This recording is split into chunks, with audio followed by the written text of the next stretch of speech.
Comments private केलेत, आता काय करू नका. राईट, चलो बघा. शेवटी काही वेळ पण ओपन ठेवतो मी. आता आज काय बघायचंय बघा. फर्स्ट बघायचं आहे सेंटर ऑफ मास काय अँड सेंटर ऑफ ग्रॅव्हिटी काय. ओके, फर्स्ट आज काय पॉइंट बघायचा आहे. What is centre of mass and what is centre of gravity. हे ब्ल्यू बॉक्स मध्ये दिलेले आहेत. या दोन्ही कन्सेप्ट काय केलेत, ब्ल्यू बॉक्स मध्ये दिलेत.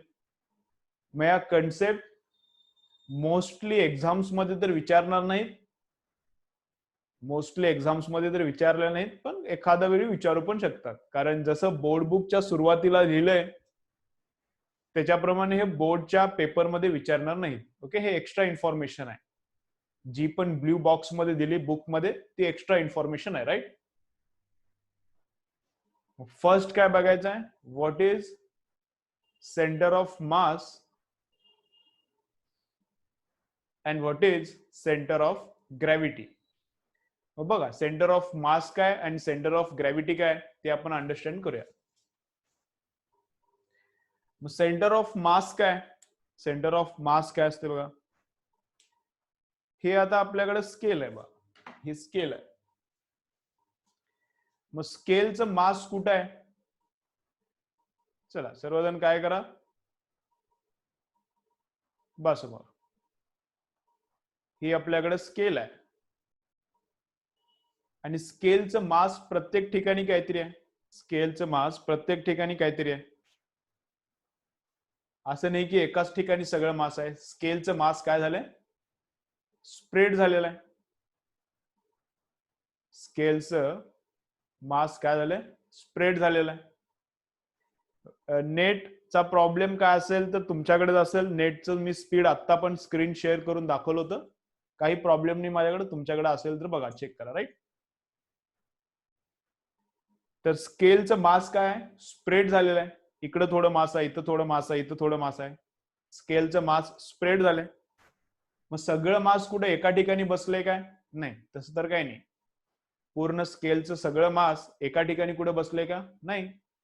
पण समजा मी असं ठेवलं, या फिंगरवर याला ठेवलं, या फिंगरवर ठेवलं तर स्केल थांबाली, दिसाले ना. या असं फिंगरवर ठेवलं तर स्केल थांबाली. मग स्केलचं सगळं सगळं मास इथं बसलंय का, नाही. थोडं मास या बाजूला पण आहे, थोडं मास या बाजूला पण आहे, पण टोटल मास या पॉइंटवर कन्सन्ट्रेटेड आहे असं काम करते. कळते मी काय बोलतोय. Entire mass of the scale acts as if it is concentrated at this point. मग याला बोलायचं सेंटर ऑफ मास. टोटल स्केलचं मास कुठं असल्यासारखं काम करते, या सेंटरवर असल्यासारखं काम करते, याला बोलायचं सेंटर ऑफ मास या स्केलचा. कळतंय. मग मास म्हणजे इथंच बसलेला असते का, असं काय नाही. मास सगळीकडे असते, पण टोटल मास कुठल्या पॉइंट मधून काम करते. स्केलचं टोटल मास कोणत्या पॉइंट मधून काम करते, that is called centre of मास. त्याला काय बोलायचं, सेंटर ऑफ मास. मग सेंटर ऑफ मास आणि सेंटर ऑफ जिओमेट्री दोन्ही नेहमी काय असते, खूप वेळा सेमच असते. सेंटर ऑफ जिओमेट्री आणि सेंटर ऑफ मास हे दोघं जर बहुतेक वेळा काय असतात, सेम असतात. समजा मोबाईल घेतला, मोबाईल इतका बॅलन्स होणार नाही आणि मी ट्राय पण करणार नाही, म्हणजे बॅलन्स होते का, नाही तर पडून फुटायचा, फुटला तर कुठून घेऊ नवीन. ओके, चलो. एक तर दुकान उघडे नाहीत, आणि दुकान जरी उघडले तर माझ्याकडे पैसे नाही आता, कोण फी मुलं देणं झाले आता. ओके, चलो बा माझ्याकडे. तर काय, हे मोबाईल आहे. मग मोबाईलचं सेंटर ऑफ मास कुठे बसलाय, बरोबर याच्या सेंटरला. विड्थचा सेंटर आणि लेंथचा सेंटर म्हणजे बरोबर इथं या सेंटरला बसलेला आहे मोबाईलचा. मॅ फिंगरवर ठेवलं तर मोबाईल पण बॅलन्स व्हायला पाहिजे. ट्राय करून बघा घरी, होईल बॅलन्स. ट्राय करून बघा, होईल बॅलन्स. ठीक आहे. मग इथं सेंटर ऑफ मास बसलाय. मोबाईलचा सेंटर ऑफ मास कुठे बसलाय, इथं बसलाय. राईट. मग सेंटर ऑफ मास म्हणजे काय, ज्या ठिकाणी सर्व मास एकवटल्यासारखं काम करते, ज्या पॉइंटवर सर्व मास एकत्र असल्यासारखं काम करते, that point is called centre of mass. Okay. आणि सेंटर ऑफ ग्रॅव्हिटी, दोन कन्सेप्ट आहेत ब्ल्यू बॉक्स मध्ये, एक सेंटर ऑफ मास, एक सेंटर ऑफ ग्रॅव्हिटी.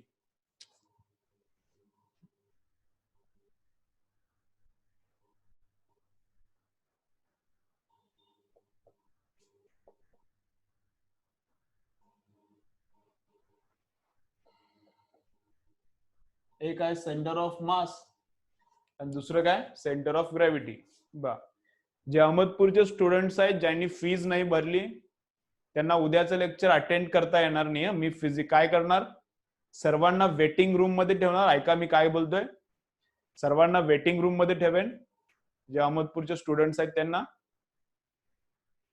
आणि ज्यांनी फी भरली त्यांनाच फक्त लेक्चर मध्ये एंट्री भेटेल.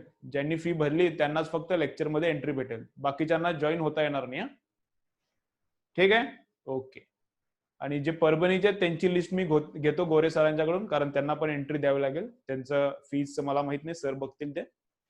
ठीक आहे, चलो. तर काय, तर फीज पटपट भरा, फीज पटपट भरा. ओके. कारण काय, रिझन काय,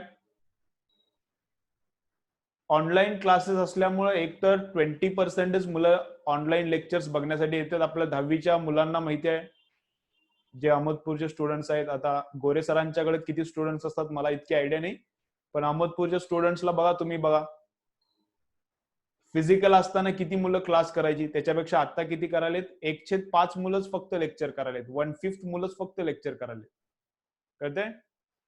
आणि गेली 3 महिने लॉक होतं, सर्वांचे बिझनेसेस बंद होते. तर आम्ही पण गेल्या 3 महिन्यात कुणाची फी डिमांड केली नाही. पण जे आपले क्लासचे एम्प्लॉईज आहेत, टायपर आहे, जे मॅनेजर्स आहेत, क्लासचे कामं थोडीफार करतात ते, त्यांना 2-2 महिने काही पगार देऊ शकलो नाही आम्ही. कुठून देणार पगार, तुम्ही फीस बंद आहे, सगळं बंद आहे, तर त्यांना कुठं सॅलरी देणार. मग सर्वांची अवस्था बिकट झालेली आहे, पूर्ण वर्ल्डचीच अवस्था बिकट झाली. असे नाही की फक्त क्लासेसचीच खराब झाली, एंटायर वर्ल्डची इकॉनॉमिक स्टेट खराब आहे. त्यातल्या त्यात क्लासेस आणि थिएटर्स खूप जास्त वेळ बंद असल्यामुळे आणखीन कंडिशन खराब आहे.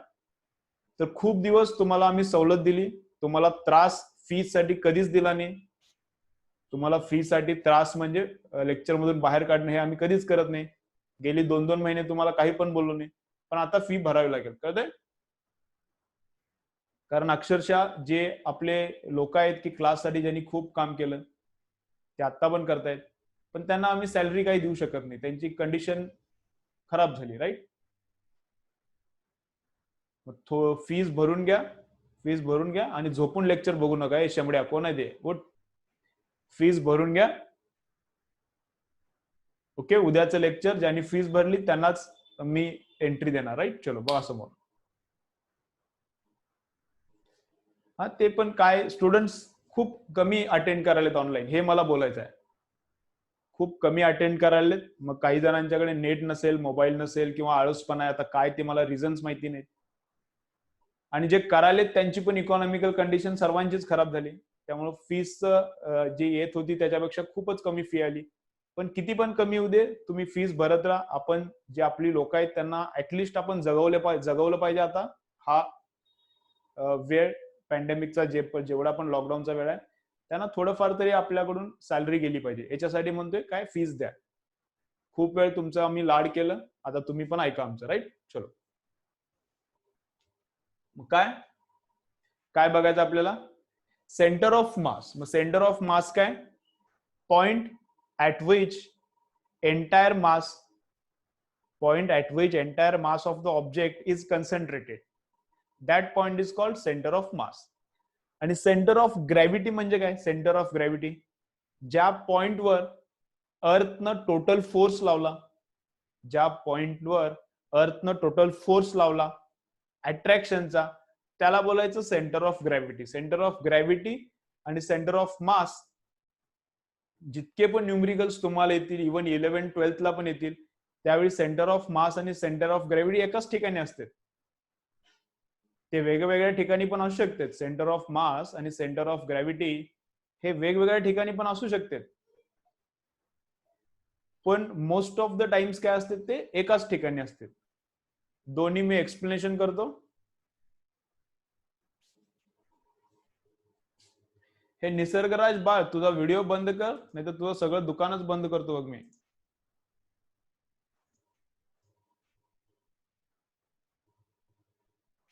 ओके चलो. मग समजा आता परत मी स्केलचं एक्झाम्पल देतो. स्केलचं एक्झाम्पल बघा. टोटल सर्व मास कुठं कन्सन्ट्रेट झाल्यासारखं ऍक्ट करते, कन्सन्ट्रेटेड नसतं तिथं. टोटल मास या स्केलचं काय इथं कन्सन्ट्रेटेड नसते, सगळीकडे थोडं थोडं मास आहे, पण कुठं कन्सन्ट्रेटेड असल्यासारखं काम करते. टोटल स्केलचं मास कोणत्या पॉइंटवर कन्सन्ट्रेटेड असल्यासारखं काम करते, त्या पॉइंटला बोलायचं सेंटर ऑफ मास. आणि ग्रॅव्हिटी, सेंटर ऑफ ग्रॅव्हिटी म्हणजे काय? अर्थ या स्केलला खाली अट्रॅक्ट करणार. अर्थ या स्केलला खाली काहीतरी फोर्स लावल ना, mg फोर्स लावणार, मास इंटू जी. मग अर्थ या स्केलवर जे पण फोर्स लावाली, अर्थ या स्केलवर जे पण फोर्स लावाली, ज्या पॉइंटवर ते टोटल फोर्स ऍक्ट करायला, ज्या पॉइंटवर ते टोटल फोर्स ऍक्ट करायला, त्याला बोलायचं सेंटर ऑफ ग्रॅव्हिटी. त्याला काय बोलायचं? Centre of gravity. समजा अशी काहीतरी ऑब्जेक्ट आहे. सेंटर ऑफ मास म्हणजे सगळं मास कुठं एकवटले. सेंटर ऑफ मास म्हणजे सगळं मास कुठं एकत्र आल्यासारखं काम करायला. आणि सेंटर ऑफ ग्रॅव्हिटी म्हणजे वेगवेगळ्या ठिकाणी पण असू शकतं ते, पण जनरली एकाच ठिकाणी असते. सेंटर ऑफ ग्रॅव्हिटी म्हणजे अर्थ ना, आता खाली अर्थ आहे, अर्थने या ऑब्जेक्टवर mg इतका फोर्स लावला. अर्थने या ऑब्जेक्टवर खाली डाऊनवर्ड अट्रॅक्शनचा फोर्स लावला ना, ते कोणत्या पॉइंटवर लावला? अर्थने या ऑब्जेक्टवर डाऊनवर्ड डायरेक्शन म्हणजे मध्ये अट्रॅक्शनचा जे पण फोर्स लावला, ते कुठल्या पॉइंटवर लावला? कोणत्या पॉइंटवर अर्थने टोटल फोर्स लावला? याला अट्रॅक्शनचा जे फोर्स अर्थने लावला ते कोणत्या पॉइंटवर लावला? त्याला त्या पॉइंटला बोलायचं सेंटर ऑफ ग्रॅव्हिटी. ठीक आहे, चला दोन्ही डेफिनेशन लिहून घ्या. आता हे सर्क्युलर असलं तर दोघं एकाच ठिकाणी असतात. सर्क्युलर असलं तर दोघं एकाच ठिकाणी असतात, आणि सहसा हे दोघं एकाच ठिकाणी असतात. सहसा हे काय असते, दोघं एकाच ठिकाणी असतात. प्रत्येक पॉइंटला जर ग्रॅव्हिटी वेगळी असेल तर ते वेगळा पॉइंट असते. आता ते डिटेलमध्ये समजावून सांगितलं तुम्हाला आणखीन कन्फ्युजन होणार. हेवी कन्सेप्ट आहे, लिहून घ्या. पहिलं काय? सेंटर ऑफ मास. चलो पहिला पॉइंट लिहून घ्या, सेंटर ऑफ मास.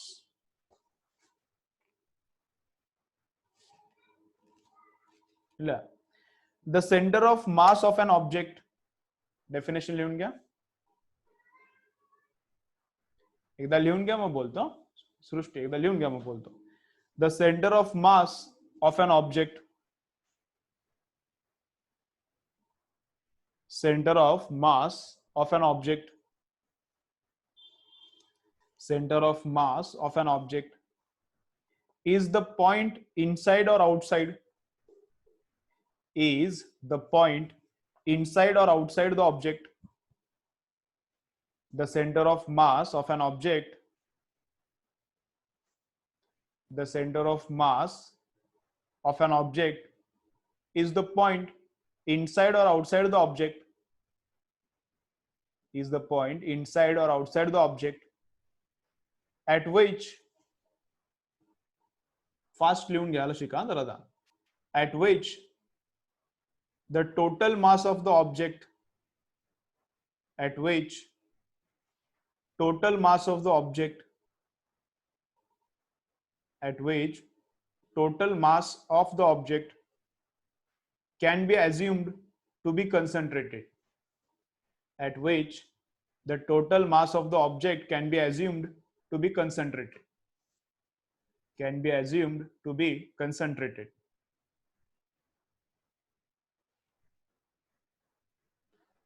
ओके झाला. चलो नेक्स्ट लिहा.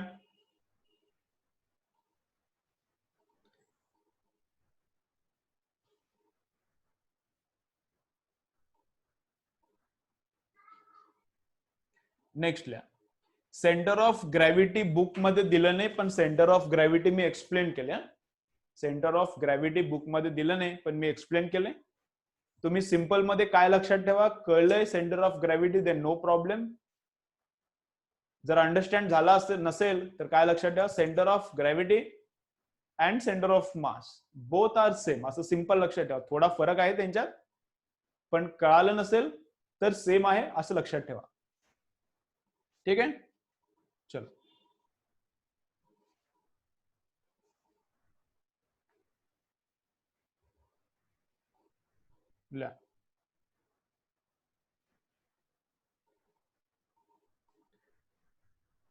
मग बाकी आणखीन 1-2 सेंटेन्सेस दिले तिथे एक्स्ट्रा, ते तुम्ही रीड करून घ्या बुक मध्ये. ओके, आणखीन 1-2 सेंटेन्स एक्स्ट्रा दिले ते तुम्ही रीड करून घ्या. मी एक्सप्लेनेशन परत एकदा करतो.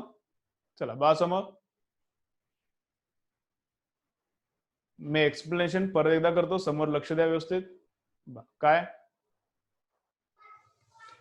सेंटर ऑफ मास म्हणजे काय, टोटल मास. टोटल मास ज्या ठिकाणी कन्सन्ट्रेटेड आहे that is centre of mass. Point at which total mass is concentrated, point at which total mass is concentrated is called center of mass. पहिलं point. दुसरा, centre of gravity काय, अर्थ याला attract करणार, अर्थ याला अट्रॅक्ट करणार.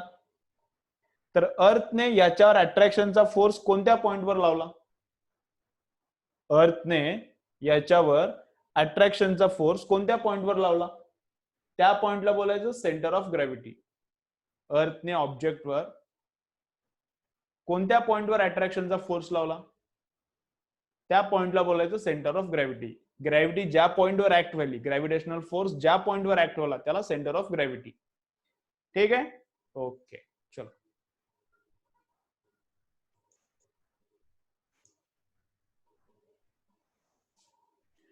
ओके, चलो नेक्स्ट कॉन्सेप्ट लिहा मग. बाय, नेक्स्ट कॉन्सेप्ट लिहा.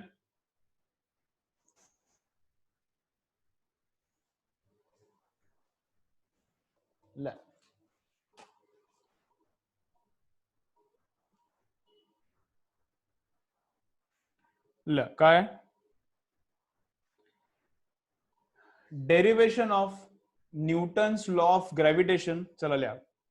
मोठा क्वेश्चन आहे आणि इम्पॉर्टंट क्वेश्चन आहे आणि डिफिकल्ट पण आहे, सगळं आहे.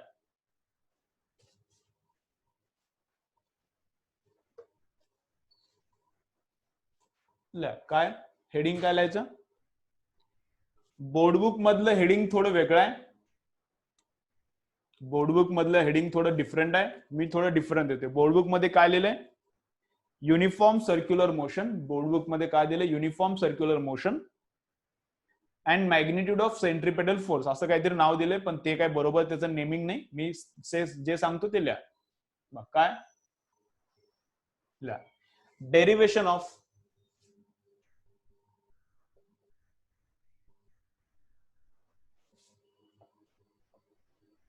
Newton's law of gravitation. Derivation of Newton's law of gravitation from Kepler's law. Derivation of Newton's law of gravitation. Derivation of Newton's law of gravitation from Kepler's law. Okay, चलो. थोडं एक डोकं 2 मिनिटं शांत करा. हे डिफिकल्ट आहे डेरिवेशन, थोडं 2-3 गोष्टी त्याच्यात करायच्या आहेत. ओके, चलो. काय काय करायचंय मी सांगतो, थोडं डोकं शांत करा.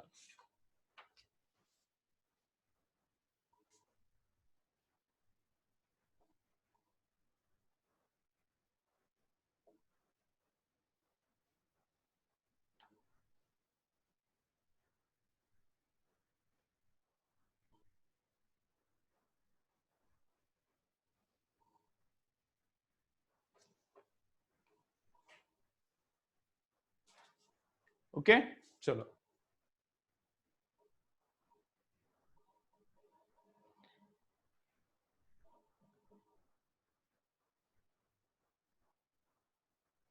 ओके चलो बा सृष्टी लेक्चरच्या शेवटी विचार, कमेंट जी केली ती कॉपी करून ठेव, लेक्चरच्या शेवटी विचार, मी सांगतो तुला काय.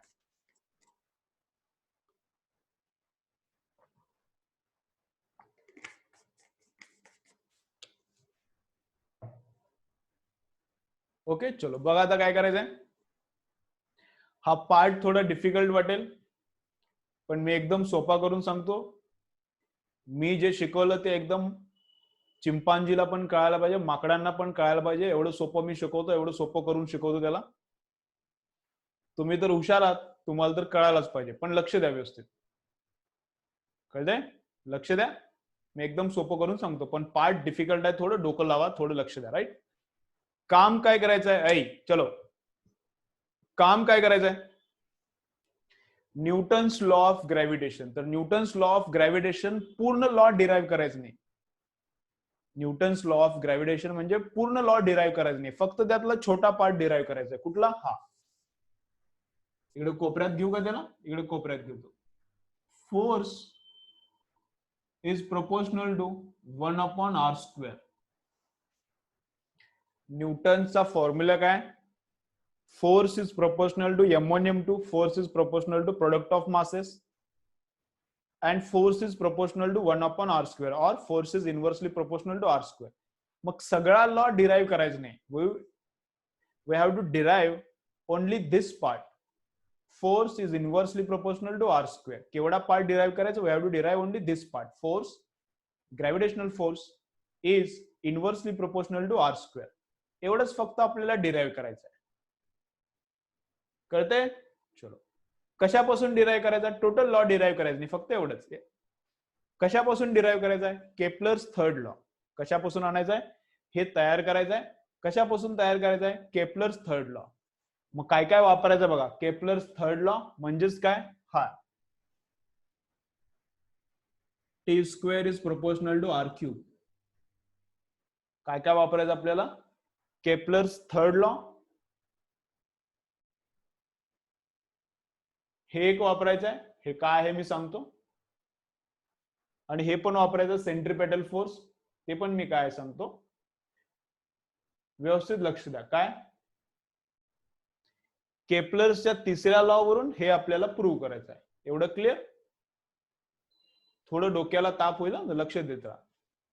केपलरच्या तिसऱ्या लॉ वरून हे आपल्याला प्रूव्ह करायचं आहे. ओके बस. कसं कसं यायचं बघा. आता त्यातली पहिली गोष्ट आता मी एक्सप्लेन करतो. हे काय? v is equal to 2πr/t. तर ती काय मी एक्सप्लेन करतो बघा. काय? एकदम व्यवस्थित लक्ष देणार. हे आहे सन,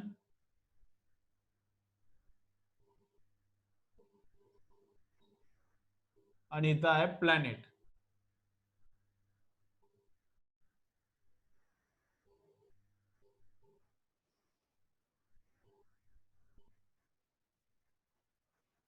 इथं आहे सन आणि इथं आहे प्लॅनेट. ओके. आता याच्यात एक मोठा लफडा करून ठेवलाय बुक मध्ये, आणि आपल्याला पण तसंच लर्न करायचं आहे. काय लफडा केलाय? केपलरच्या फर्स्ट लॉ मध्ये म्हटले ऑर्बिट्स आर इलिप्टिकल. केपलरच्या फर्स्ट लॉ मध्ये म्हटले ऑर्बिट्स आर इलिप्टिकल, पण या लॉ मध्ये काय घेतले? ऑर्बिट सर्क्युलर घेतले आणि काम केले. या लॉ मध्ये काय घेतले? ऑर्बिट सर्क्युलर घेतले आणि काम केले. ठीक आहे. मग हे असं का केले? हे आपल्या स्कोप मध्ये नाही आता पण, आणि 11-12च्या स्कोप मध्ये पण नाही. हे असंच करते, हे डेरिवेशन नेहमी असंच येते. ठीक आहे. मग आपल्या स्कोप मध्ये नाही 11-12 मध्ये पण आणि 10th मध्ये पण. त्यामुळे मी काय ते एकदम डिटेलमध्ये जाऊन बघितलं नाही असं का करते ते. राईट. त्यामुळे याचं रिझन काय? याचं रिझन मी काय बघितलं नाही आहे, तसं लक्षात ठेवा. कळतंय? पण मी जे डिस्क्रिपन्सी आहे, जे मिसमॅच आहे, ते तुम्हाला सांगालो. काय? केपलर्स फर्स्ट लॉ बोलतो ऑर्बिट्स आर इलिप्टिकल, पण इथं काय केले? ऑर्बिट सर्क्युलर पकडली. रिझन काय? आपल्या स्कोप मध्ये नाही, आपल्याला कधी पडत पण नाही, पण लक्षात ठेवा. राईट. मग प्लॅनेट फिरायला असा गोल गोल गोल. इधर प्लॅनेट असा फिरायला गोल गोल गोल गोल अराउंड दी सन आणि रेडियस किती आहे आ. तर मला काय पाहिजे, मला काय पाहिजे, टाइम पिरियड पाहिजे. Time period. टाइम पिरियड म्हणजे काय, टाइम पिरियड म्हणजे काय, तर time required for one revolution. Time period म्हणजे काय असते बघा, बघा व्यवस्थित लक्ष द्या. थोडं डोक्याला ताप होईल ना, फिजिकल जेव्हा मी क्लास घेतो तेव्हा पण हे जरा समजायला प्रॉब्लेमच येते, तर ऑनलाईन मध्ये समजायला थोडा आणखीन प्रॉब्लेम येऊ शकते, पण तुम्ही लक्ष द्या, कळते, मी सांगतो समजाव.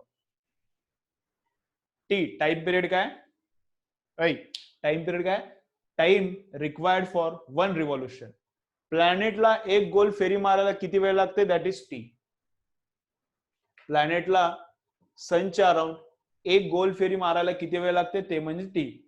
मग अर्थचा टाइम पिरियड किती आहे, time period of earth is how much. चलो बोला, कमेंट करा, मला सांगा, तेवढं काम कमेंट करा, थोडी झोप जाईल. मग अर्थचा टाइम पिरियड किती आहे, एक सनला फुल फेरी मारायला किती वेळ लागते, दॅट इज टाइम पिरियड. मग अर्थचा टाइम पिरियड किती आहे मला सांगा बरं. काय आन्सर येतात बघू द्या मला. 2 आन्सर आले. चला सर्वांनी कमेंट करायची, सर्वांनी कमेंट करायची. थोडं कमेंट केला, डोकं लावला तर झोप जाईल. चलो चलो सर्वांनी बोला.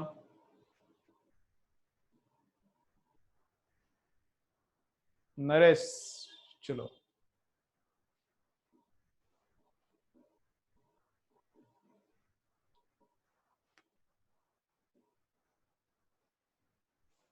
चलो मोस्ट ऑफ द आन्सर्स 365 आहेत. एखादा आन्सर 24 तास वगैरे आले, 24 तास 1 डे, एखाद 2 आन्सर आलेत फक्त. Very good. 365 दिवसच आहे, बरोबर ना. चलो बंद करा कमेंट्स. व्हेरी गुड, खूप छान, तुमचं लक्ष आहे आणि काहीतरी कळाले असा त्याचा अर्थ होतोय. Very good. चलो बा बंद करा, बंद करा, बस झालं कमेंट्स. Good good good. मग प्लॅनेटचा एक फुल फेरी मारायला किती वेळ लागते, time required for planet to complete one revolution, that is called time period. मग अर्थला किती, सूर्याभोवती एक फुल फेरी मारायला किती वेळ लागते, 1 वर्ष लागते, 365 दिवस लागते, तर त्याला बोलणार आपण टाइम पिरियड. मग टाइम पिरियडचा काय फॉर्म्युला आहे, चलो बा समोर. टाइम पिरियडचा काय फॉर्म्युला आहे, तर बा मी असं लिहितो त्याला. Time is equal to distance divided by speed. Time is equal to distance divided by speed. मग या प्लॅनेटला किती डिस्टन्स कव्हर करायचंय, फुल फेरी मारायची, फुल फेरी मारायची म्हणजे किती डिस्टन्स कव्हर करायचंय, 2πr. प्लॅनेटला फुल फेरी मारायची म्हणजे किती डिस्टन्स कव्हर करायचंय, 2πr. आणि प्लॅनेटचं स्पीड काय पकडालो आपण, व्ही, तर ते आलं व्ही. प्लॅनेटला फुल फेरी मारायची म्हणजे डिस्टन्स एवढं, त्याचं स्पीड व्ही आहे, तर time period is equal to 2πr upon V. आपल्याला व्ही पाहिजे, त्याचा वापर नंतर करायचा आहे. 2πr upon capital T, 2πr upon capital T इकडे, व्ही इकडे. हे आपल्याला नंतर यूज करायचं आहे, त्याला नाव देऊन ठेवा नंबर 1, त्याला नंबर देऊन ठेवा नंबर 1. ठीक आहे. चलो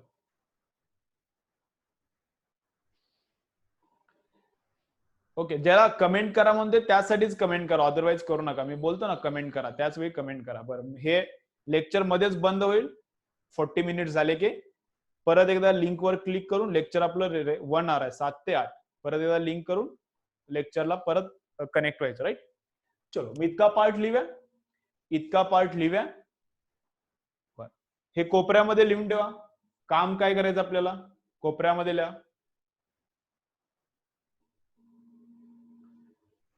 काम काय करायचं आहे, तर ते वर्ड्स मध्ये वर लिहिले, तेच इक्वेशन मध्ये असतं, याच्यापासून हे प्रूव्ह करायचं आहे. ठीक आहे. हे असं लिहून ठेवा कोपऱ्यामध्ये, जे आपण लिहिलंय हे सेंटेन्स त्याच्या कोपच्यामध्ये लिहून ठेवा. हे फक्त एवढंच, हा इतका पार्ट कोपऱ्यामध्ये लिहून ठेवा. चला करा तेवढं काम. V velocity, Thorat V velocity, velocity नाही स्पीडच समजा त्याला, कारण ते डायरेक्शन चेंज होते. व्ही स्पीड समजा, त्याला व्हीला स्पीड समजा. चलो हे घेतलं. चलो मी सांगतो तसं लिहून घ्या. काय पहिलं काम, डेरिव्हेशन हे जास्त मार्कांना विचारू शकतात, 4 मार्कांना, 5 मार्काला क्वेश्चन बघा तुमचे 4 मोर मार्क्सला विचारू शकतात हे, राईट. मग पहिलं काम काय, डायग्राम काढा. डॉटेड लाईन, सन, प्लॅनेट, रेडियस आणि वेलॉसिटी एवढं दाखवा.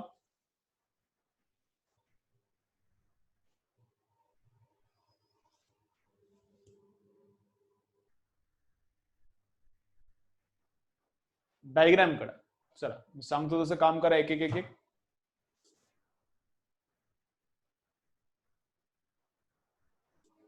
बोलतो सगळं बोलतो, परत सांगतो ना, टेन्शन घेऊ नका, परत मी सांगतो. तुम्हाला समजल्याशिवाय मी पुढे जात नाही. थोडं काम करा. पहिलं काम करा, डायग्राम काढा. ग्रॅव्हिटेशन चॅप्टर तुम्हाला कुठंच समजणार नाही, अहमदपूरवाले किंवा परभणीवाले पण लक्षात ठेवा. ग्रॅव्हिटेशन चॅप्टर हे कुठंच समजणार नाही. जे जुने 10th टीचर आहेत, जुने 10th जे टीचर आहेत, जे सायन्स शिकवतात, त्यांना हे जमणार नाही. का? कारण त्यांना फिजिक्स अगोदरच येत नाही.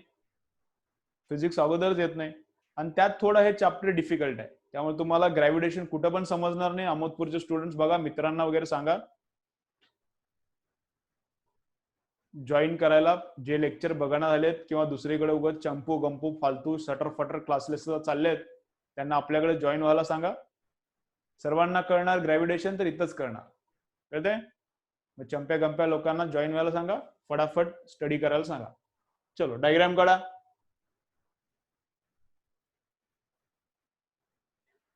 करतो रिपीट करतो, मी सांगतो तेवढे तर काम करा नागराज. डायग्राम काढा. परत एकदा मी एक्सप्लेन करतो सगळं. डायग्राम झाले. चलो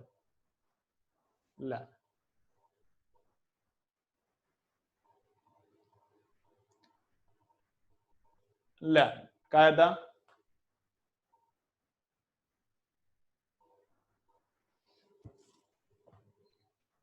डायग्राम मध्ये काय काय दिसतंय त्याचं एक्सप्लेनेशन लिहा. Planet of mass M. चला लिहा, मी काय बोलतोय. Planet of mass M. जे पण डाऊट्स असतील, तुम्हाला खूप वेळा सांगितले मी, लेक्चरच्या शेवटी मध्ये मला काही विचारू नका, मी बघत नाही तिकडे, बिनकामाच्या गोष्टी असतील तर, right. Planet of mass M and velocity V. Planet of mass M and speed करा. Planet of mass M and speed V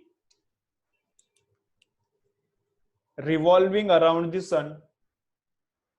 Planet of mass m and speed v revolving around the sun. Revolving around the sun in circular orbit. Revolving around the sun in circular orbit. Revolving around the sun in circular orbit. Radius of the circle is r. Radius of orbit is r. Next sentence थोड़ा फटाफट लिहून घ्या. Radius of orbit is r. Radius of orbit is r, small r. झालं इतकं. Planet of mass m and speed v is revolving around the sun in circular orbit. Radius of orbit is r. झालं एवढं. त्याच्या खाली